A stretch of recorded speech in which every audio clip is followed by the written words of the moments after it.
आज हालत नरम है बाजार की। फिर से 300 पॉइंट तक का गिरावट सेंसेक्स में यहां पर आई है और 6100 को तोड़ दिया है निफ्टी में। और भारतीय बाजार अकेले नहीं है इस गिरावट में। हमने देखा है एशियन पैक में खासतौर से चाइना का बाजार काफी टूटा है, 5% तक की गिरावट। और यही वरीज है जो भारत में भी स्पिल ओवर होते हुए दिखाई दे रहे हैं। दरअसल चाइना के इन्फ्लेशन के आंकड़े आए और 25 महीने में हाईएस्ट इन्फ्लेशन रहा है। उसको अब नियंत्रण में रखने के लिए खबरें आ रही हैं कि शायद ब्याज दरें बढ़ सकती हैं।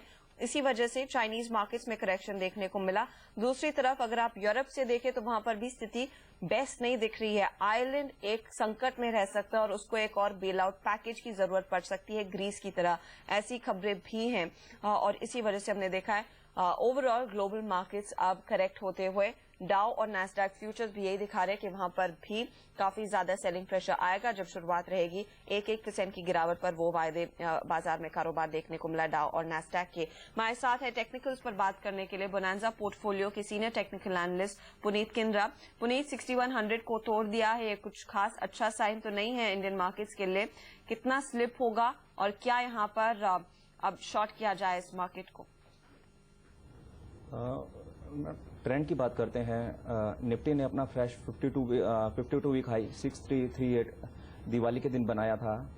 यहाँ पर एक बात नोट करने की है कि निफ्टी अपना ऑल टाइम हाई नहीं बना सकी थी। उसके बाद में 4 दिन की कंसोलिडेशन के बाद मार्केट ने नीचे की तरफ ब्रेक डाउन दिया है 6260 के लेवल से। इसका फर्स्ट टारगेट 6150 से 6090 के बीच में बनता है। अभी मार्केट ने अपना फर्स्ट टारगेट अचीव किया है। यहाँ पर देखने की सबसे इम्पोर्टेंट बात यह है कि ग्लोबल इंडाइसेस सभी वीक चल रहे हैं। उनके यूरोप का फ्यूचर वीक है, चाइना काफी वीक है। और हमारी मार्केट के लिए एक जो काफी इम्पोर्टेंट लेवल है वो है 6080। अगर मार्केट आज के दिन में इस लेवल को होल्ड नहीं कर जाती है तो एक बॉक्स टेस्टिंग का लेवल 5950 ये टारगेट हम नीचे की तरफ में देखेंगे। तो पुनीत, यही सवाल है कि अगर फिलहाल जो हम देख रहे हैं 6095 6090 के आसपास है, इन लेवल्स पर क्या वो शॉर्ट्स ट्रिगर होंगे? लोग शॉर्ट करने के लिए उतर रहे हैं इस बाजार में, या फिर 6080 पर ही वो क्लियर शॉर्ट कॉल लिया जाए? ग्लोबल इंडाइसेस को ध्यान में रखते हुए एक शॉर्ट स्ट्रेटजी ही बनती है। पर मार्केट को अगर इंट्राडे चार्ट पर देखते हैं तो इस समय ये ओवरसोल्ड जोन में है। कोई भी एक रिकवरी ऊपर की तरफ में आती है तो शॉर्ट पोजीशन बनाने के लिए यूज किया जा सकता है। मैं एक बात क्लियर कर देना चाहूंगा कि शॉर्ट पोजीशन अगर हमने बनानी है तो 6150 के आसपास बनानी चाहिए, क्योंकि वहां से रिस्क और रेशो फेवर में रहेगा। और लॉन्ग करने का एक एरिया 6080 है। लॉन्ग करने से पहले हमें ये वेट करना पड़ेगा कि आज के दिन में ये लेवल सस्टेन कर पाता है नहीं कर पाता।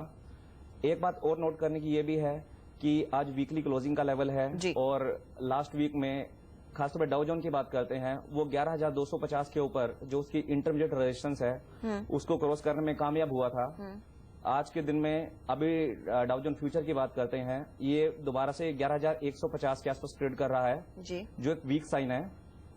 तो अभी हम ट्रेंड को फॉलो करते हुए ऊपर से शॉर्ट करने की कोशिश करेंगे।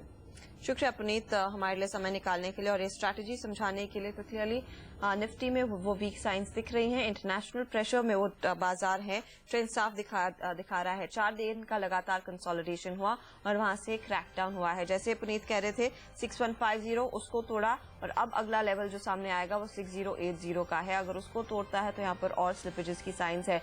लेकिन आप 6080 पर यहाँ पर इन करंट लेवल्स पर शॉर्ट ना करें। अगर 6100 6150 पर एक पुल बैक आया, उन लेवल्स पर शॉर्ट किया जाए। और साथ ही 6080 शायद एक लेवल होगा जहां पर आप दोबारा अक्यूमुलेट कर सकते हैं। हम लेंगे एक छोटा सा ब्रेक। इक्विटीज पर हमारी नजर रहेगी, साथ ही आपको बताएंगे कि कमोडिटी मार्केट में भी क्या एक्शन है।